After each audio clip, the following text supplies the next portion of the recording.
Hey, what's up, guys? Eric back at you with yet another canned Surly beer review.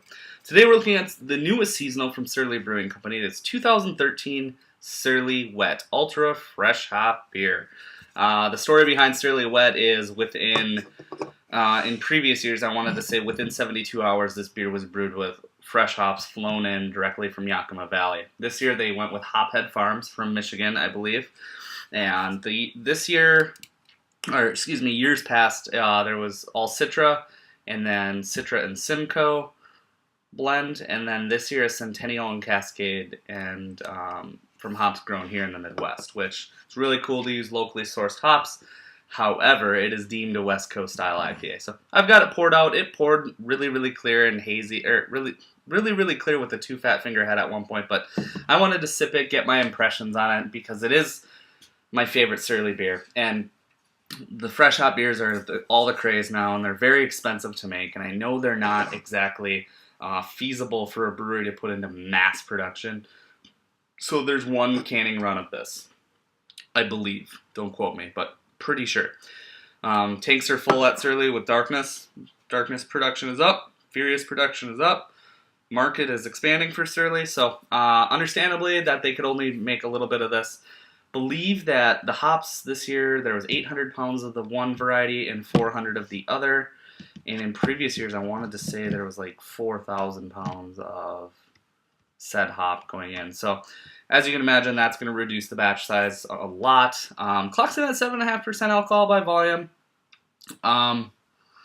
Really not much else to say about it. The IBUs are relatively low. This one is all about aromatics and fresh flavors, and I'm going to just get my nose into it and let you know what I honestly think. Yeah, you get faint hints of that Cascade-y, grapefruity, that Centennial, that classic American sea hop nose.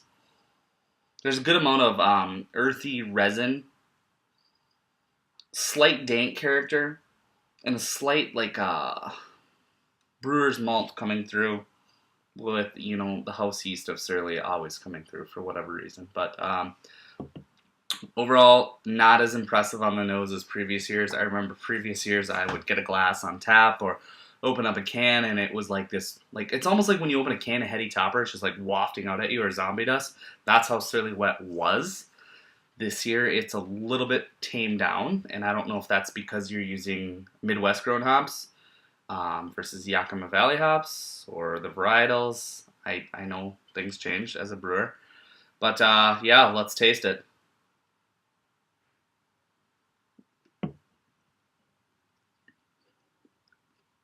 Yeah, I mean, the classic backbone of Surly Wet is still there. I still get it, but very faintly this year. It almost seems more like a Imperial Pale Ale versus a West Coast style IPA. Yeah, a lot of that pale malt coming through in the backbone. Right at the front of the tongue, I get just like a good amount of grapefruit. I mean, not tongue dominant, if you will. Good amount of bitterness. There's a lot of earthy resin.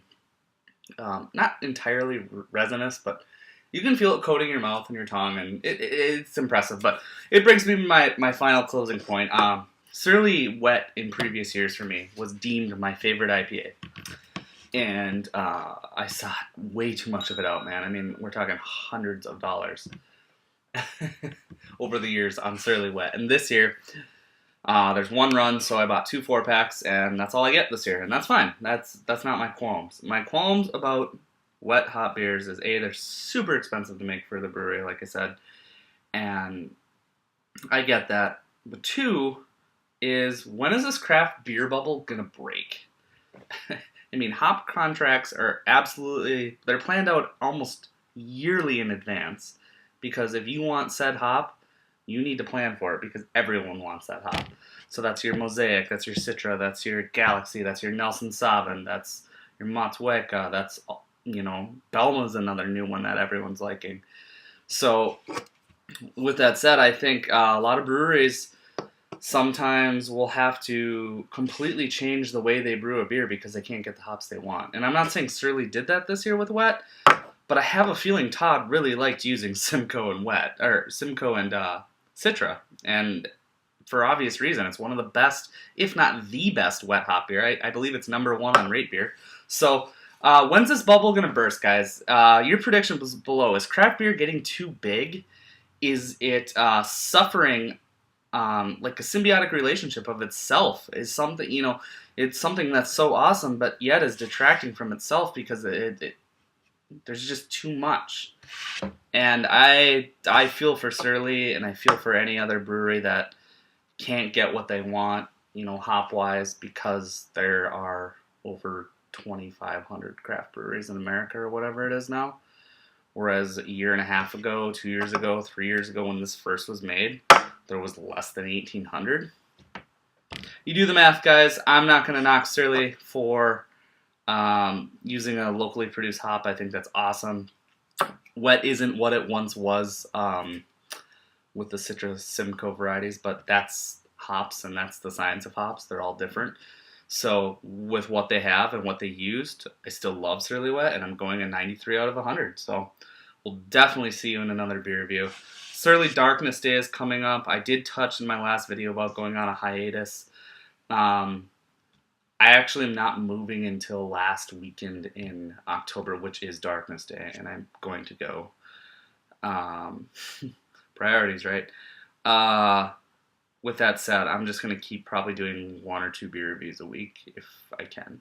So, yeah, guys, thanks for stopping by. Thanks to those of you who have stuck with me since the beginning. I mean, it's almost 100 beer reviews now, so I'll have a special beer review for you for Beer 100. I think this is 96 or 97. One of the two. Cheers.